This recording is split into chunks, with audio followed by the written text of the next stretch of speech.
গতকাল সামাজিক যোগাযোগ মাধ্যমে একটা ভিডিও ভাইরাল হয়, দেখেছেন কিনা জানি না, তবে সেই ভিডিওটি দেখে দেশের এমন কোনো মানুষ নাই তার কলিজা কেঁপে ওঠে নাই। প্রিয় দর্শক, 5ই আগস্ট যেদিন শেখ হাসিনা বাংলাদেশ থেকে পালিয়ে যায়, সেদিন কি ঘটনা ঘটেছিল জানেন?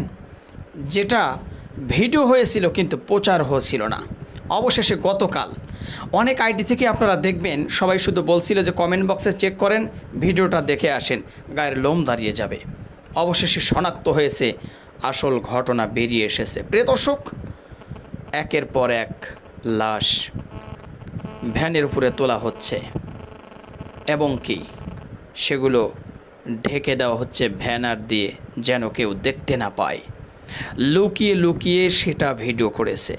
অবশেষে মানুষ যেন জানতে না পারে, সেই পুলিশগুলো সেই লাশগুলোকে আগুন দিয়ে জ্বালিয়ে দেয়।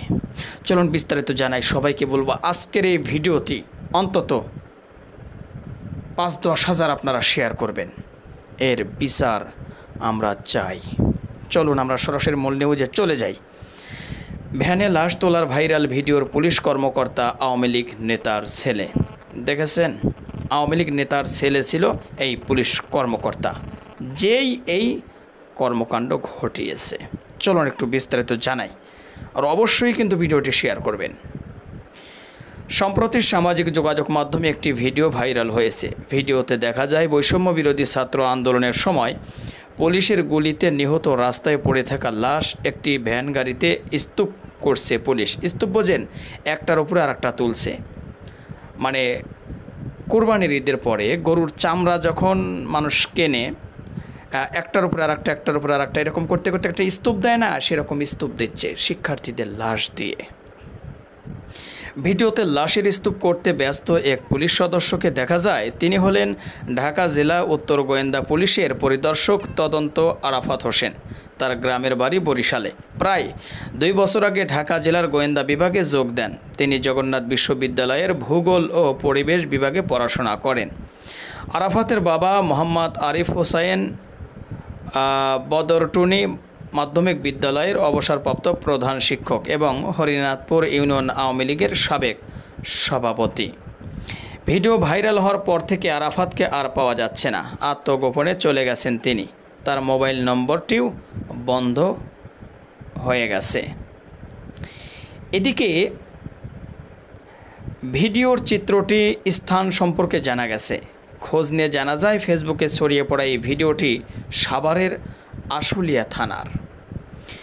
এর আগে শুক্রবার 30শে আগস্ট সারাদিন ভিডিও সামাজিক যোগাযোগ মাধ্যমে ব্যাপক ভাইরাল হয়। ভিডিওটি আশুলিয়া থানার সামনে ভবনের 2য় তলা থেকে ধারণ করা বলে প্রাথমিকভাবে ধারণা করা হচ্ছে। আর ভিডিও ভাইরাল হওয়ার পর থেকে আরাফাত হোসেন ফোন বন্ধ করে গা ঢাকা দিয়েছেন। ভিডিওতে থাকা অন্যান্য পুলিশ সদস্যদের পরিচয় এখনও পাওয়া যায়নি। ভাইরাল হওয়ায় 1 মিনিট 14 সেকেন্ডের ভিডিওতে দেখা যায় 2 জন পুলিশ সদস্যের একজন হাত ও একজন পা ধরে ভ্যানে নিক্ষেপ করছেন। এর আগে ভ্যানে লাশের স্তূপ করে কাপড় দিয়ে ঢেকে দেন তারা।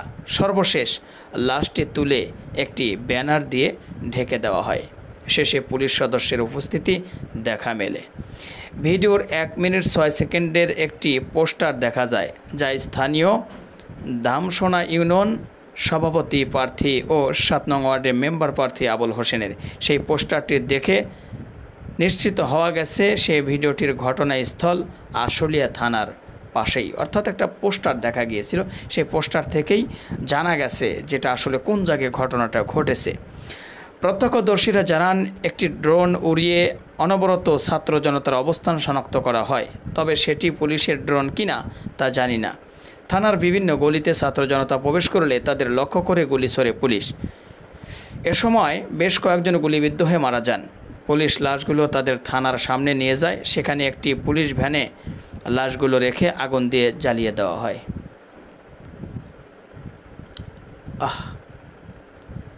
বিশ্বাস করেন ভাই, কলিজার ভিতরে একটা কেঁপে উঠছে। সবগুলো লাশ জ্বালিয়ে দিয়েছে পুলিশগুলো।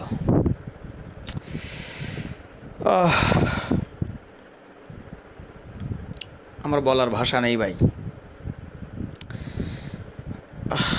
এ ব্যাপারে ঢাকা উপজেলা উত্তর গোয়েন্দা পুলিশের পরিদর্শক রিয়াজউদ্দিন আহমেদ বিপ্লব সংবাদ মাধ্যমকে বলেন, আরাফাতের ছবি সোশ্যাল মিডিয়ায় ভাইরাল হওয়ার পর আরাফাত ভেঙে পড়েছেন। তিনি কোথায় আছেন জানতে চাইলে তিনি বলেন, আরাফাত এখনও অফিসে আসেননি। আমরা সেদিন ছাত্র জনতার দিকে লক্ষ্য করে গুলি ছুরি যোগ করেন তিনি বলেন, আমরা সেদিন ঢাকা জেলা পুলিশের অতিরিক্ত police super crime and ops Abdullah কাফির নির্দেশনা পালন করেছি। প্রসঙ্গত বৈষম্য বিরোধী কোঠা আন্দোলনকারীরা গত 5 আগস্ট ঢাকা আরিচা মহাসড়কের বাইপাইল এলাকায় জামায়াত হতে থাকেন। পরে শেখ হাসিনার দেশত্যাগের খবরে আন্দোলনকারী আশুলিয়ার থানার দিকে অগ্রসর হয়। এ সময় আন্দোলনকারীদের লক্ষ্য করে গুলি ছোড়ে পুলিশ। এ ঘটনায় 5 আগস্ট আশুলিয়ায় 15 জনের মৃত্যু হয়। ভ্যানে তোলা লাশের হিসাব বাদ। আর কিছু বলার দরকার নেই ভাই, আর কিছু বলার দরকার নাই। ভিডিওটা ভাই শেয়ার করে দিন।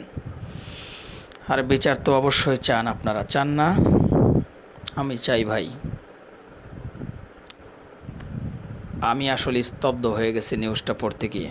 আমি এর আগে শুনছিলাম, শোনার সাথে সাথে আমার ভিতরে কেঁপে উঠেছিল। এখন যখন নিজে নিউজটা পড়লাম, আমার ভিতরে ভালো থাকবেন, আমি আর কথা বলতে পারতেছি না।